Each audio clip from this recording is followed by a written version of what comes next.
সারা বাংলাদেশের ভিতরে এত পরিমাণ হাফেজ, প্রতি বছরে বিশ্বের ভিতরে বাংলাদেশের ছেলেরা 1 নম্বর হয়। কথা ঠিক না বেটি? এই সোনার বাংলায় শুধু কোরআনের কারণে আল্লাহ আমার মনে হয় বাংলাদেশটাকে টিকায় রাখছেন। ও আল্লাহর বান্দা, যে পরিমাণ গুনাহ করো,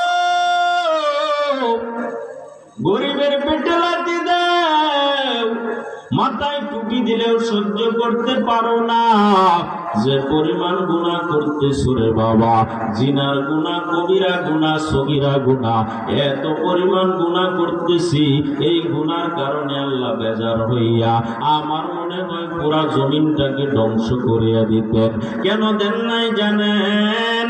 এই আজমপুর মাদ্রাসার তালিবুল ইলমের কান্নার আওয়াজ শেষ রাইতে উঠিয়া বলে, ও দয়ার মালিক, আমাদের বরকতের বিনিময়ে গ্রামটাকে হেফাজত করেন রে আল্লাহ। শেষ রাইতে উঠিয়া তাহাজ্জুদ পড়িয়া উস্তাদ ছাত্র মিলিয়া সারা বাংলাদেশের জন্য দোয়া করে রে বাবা। ওই কুরআনুল কারীমটা সামনে নিয়া শেষ রাইতে যখন তেলাওয়াত করে, আর রহমান আল্লামাল কুরআন